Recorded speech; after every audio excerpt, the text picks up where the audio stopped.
Hey, so it's just about my bedtime. But I did want to come on here and talk to y'all a little bit about something that was on my mind today. Because, yes, indeed, this is February. This is Black History Month. I got on my Just Mercy sweatshirt. Y'all know what that means. Just Mercy. Equal Justice Initiative. Can you see it? Equal Justice Initiative. If you don't know what the Equal Justice Initiative is, if you don't know what Just Mercy is, if you don't know who Brian Stevenson is, I need you to Google it. That's your assignment for today, for Black History Month. Go look up who Brian Stevenson is and the wonderful work that he's done with the Equal Justice Initiative. Anyway, but I digress. It's Black History Month. Definitely. It's February. However, it's also the month of love, right? You got Valentine's Day on February 14th. And because it's the month of love, I wanted to come on here and talk to y'all a little bit about self-love. And the reason I wanted to talk about it is because it's a topic that is so hard, especially for women, to come to terms with. I'm going to tell you something that I wish I had known sooner in my life journey, in my parenting journey. I wish I had learned sooner that setting boundaries for myself is a healthy thing to do. It's not being selfish. It's about survival. For the longest time, I thought that my job as a mother was to do everything for everybody, to be everything for everybody, to be everywhere, every practice, every game, every parent-teacher conference. I thought I was supposed to be there making every meal. That was my job. And part of the reason I felt like that was my job was because that's what I saw my mom do.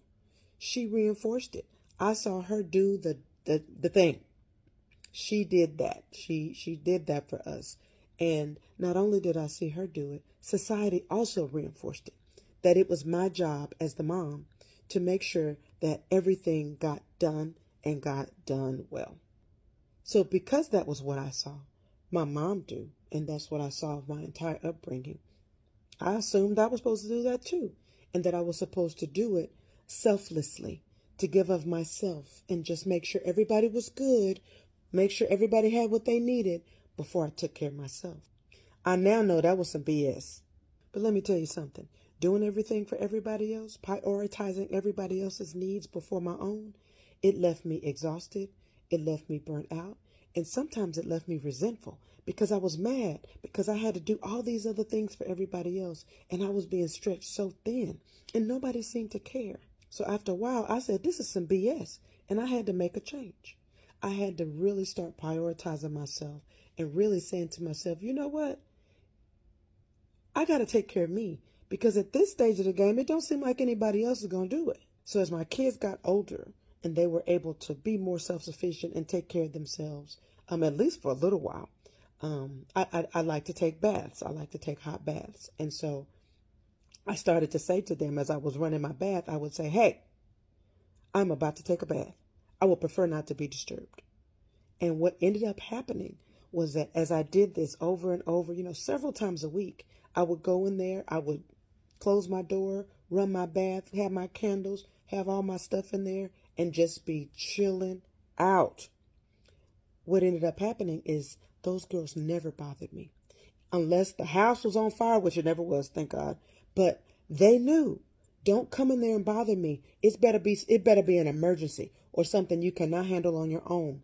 Don't bother me because I'm taking my time, my self-care time. They respected that. And what I was showing them, what I was teaching them, I didn't know it at the time. I knew it. I learned it later on about myself. But what I was showing them was that you have to set boundaries and you have to let other people know that I got to take care of me right now. So y'all got to do what you need to do. I got to go take care of me so that I can be better for us all later. My daughters are grown now, and I'm so grateful and thankful that they learned that taking care of yourself, putting yourself first is not selfish. It's survival, and that it's normal, it's okay, and it's not negotiable. So if you've been running on empty, I want you to hear me. You can't give your best to others if you have nothing left for yourself. It is possible to love and to care for all of the people in your life and all of the responsibilities in your life.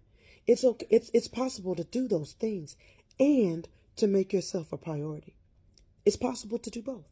And not only is it possible, it's necessary. Setting boundaries isn't just for you. It's also for the people around you. It's helping them see that they need to honor your needs too. And how would they know how to do that if they don't see you doing it? So think about it. What's one small thing that you can do today to set a boundary for yourself, for self-love, for self-care, whatever it is that you feel like you need to do? What can you do today to begin to take better care of yourself and to set better boundaries? Drop a comment below. And if nobody's told you today, your needs count just as much as everybody else's. Don't forget that. Have a good night.